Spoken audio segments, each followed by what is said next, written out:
DAR focus channel కు స్వాగతం. ఆంధ్రప్రదేశ్ రాష్ట్ర వ్యాప్తంగా మన ముఖ్యమంత్రి వర్యులైనటువంటి శ్రీ నారా చంద్రబాబు గారి నాయకత్వంలో ప్రతి నెల కూడా ప్రజల్లో అవేర్నెస్ తీసుకురావాలి, మనందరూ కూడా ఆరోగ్యంగా ఉండాలి. ఆంధ్రప్రదేశ్ లో ఉన్నటువంటి ఆ ప్రజలందరూ ఆరోగ్యంగా ఉంటే మన రాష్ట్రం బాగా అభివృద్ధి చెందుతుంది. జబ్బులు రావడానికి ప్రధాన కారణం మన పరిసరాలు. మన ఇంటిని శుభ్రపరచుకున్నా మన పరిసరాలు శుభ్రంగా లేని కారణాల వల్ల దోమకాటుకు గురై ఎన్నో రకాల డిసీజులు ఈరోజు మన శరీరానికి వస్తున్నాయి. డెంగ్యూ కావచ్చు, చికెన్ గున్యా కావచ్చు, ఇటీవల మనం చూసినటువంటి కరోనా కానీ ఇవన్నీ కూడా పరిసరాలు శుభ్రంగా లేని కారణాల వల్ల వచ్చినటువంటి జబ్బులే. మనలో రోజు రోజుకి ఇమ్యూనిటీ పెరిగిపోతుంది, తగ్గిపోతుంది. కారణం మనం ప్రజలమైనటువంటి మనం శ్రమకి కష్టపడే తత్వాన్ని వదులుకున్నందువల్ల, శారీరక శ్రమకి మనం లోను కావడం వల్ల ఈ రోజు మనకు సెన్సిటివ్ అయిపోయాం మనందరం కూడా. కాబట్టి చిన్న విషయం జరిగినా జబ్బులు వచ్చేటువంటి పరిస్థితుల్లో మన పరిసరాలను కూడా మనం శుభ్రపరచుకుంటే తప్పకుండా మనందరం కూడా ఆరోగ్యంగా ఉంటామనే ఉద్దేశంతో ఈ రోజున మన ముఖ్యమంత్రి శ్రీ నారా చంద్రబాబు నాయుడు గారు ప్రతి 3వ శనివారం, నెలలో 3వ శనివారం ఎప్పుడైతే వస్తుందో ఆ రోజున ఈ రాష్ట్రంలో ఏదో ఒక నియోజకవర్గానికి వచ్చి ఆయన కూడా ప్రజలను మేల్కొల్పే దిశలో, ప్రజలను చైతన్యపరిచే దిశలో ఈరోజు ఆయన కూడా కార్యక్రమాలు నిర్వహిస్తున్నారు.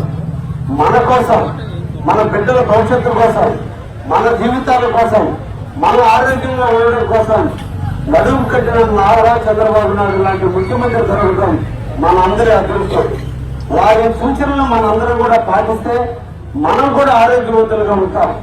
మనమంటూ సుఖంగా జీవించగలిగితే మన బిడ్డలకి మంచి లైఫ్ అందించగలం, మన కుటుంబాన్ని మనం పోషించుకోగలం, మనం సుఖంగా జీవించడానికి అవకాశం ఉంటుంది. అందుకని ఈ సందర్భంగా మిమ్మల్ని అందరినీ కోరుకునేది, మనకు కావాలని మనం ప్రేమిద్దాం. మనకు కావాలని మనం ప్రేమించడం అంటే మన ప్రాంతాన్ని మనం ప్రేమించాలి. మన ప్రాంతాన్ని ప్రేమించడం అంటే మన పరిసరాలన్నీ కూడా శుభ్రంగా పెట్టుకోగలిగితే అదే మనకు కావలనిపించే కృతజ్ఞత.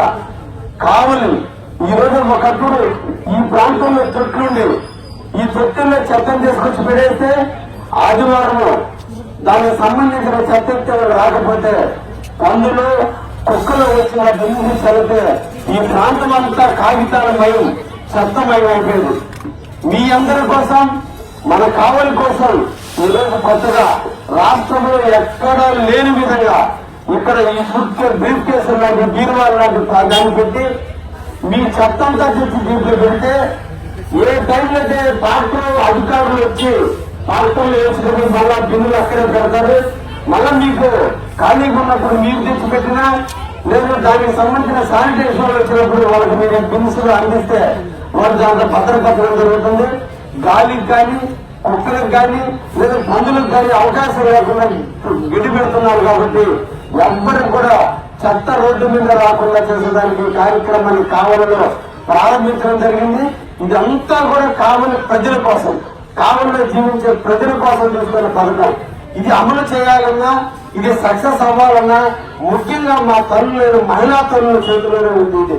ఇది బాగా జరుగుతుంది అంటే మీరిచ్చే ప్రోత్సాహం బట్టే ఈ పథకం బాగా సక్సెస్ అవుతుంది. మేము అధికారులుగా కావలిలో మీకోసం దాదాపు 375 మంది దీనికోసం ఉద్యోగాలు చేస్తున్నారు.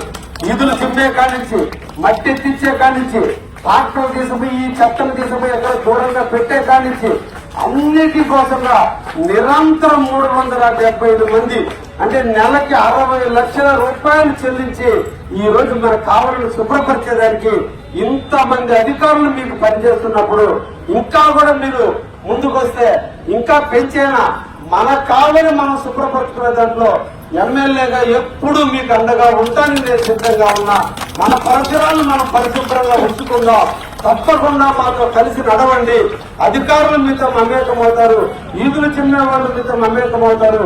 ఎక్కడ కూడా దయించి ఆనందంలో చెత్తను తీసుకుపోయి అక్కడ మీ ఇంటి పక్కన ఖాళీ స్థలం ఉంటే దాంట్లో పోసితే ఆ స్మెల్ మళ్ళీ మీరే పీలుస్తారు. దాని ద్వారా మీరే ఆరోగ్యాన్ని కోల్పోవడం జరుగుతుంది. ఖాళీ ఉంది కదా నాడు చెత్త పోస్తే ఆ చెత్తే మన జీవితాన్ని నాశనం చేసేదానికి నాంది పలుకుతుంది. మన జీవితాన్ని మనమే నాశనం చేసుకోవడానికి నాంది పలుకుతున్న విషయాన్ని గుర్తుపెట్టుకుని మీకు ఇచ్చిన బిల్స్ లో 3 రకాల బిల్లులు ఉన్నాయి. విష పదార్థాలకు సంబంధించిన బిల్లు అంతా కూడా ఈ రద్దు దాంట్లో వేసుకోండి. అంటే ఎక్స్పైర్ అయిన టాబ్లెట్లు లేదంటే ఇంకా ఇతర చెత్త అంతా కూడా విషవాయువులు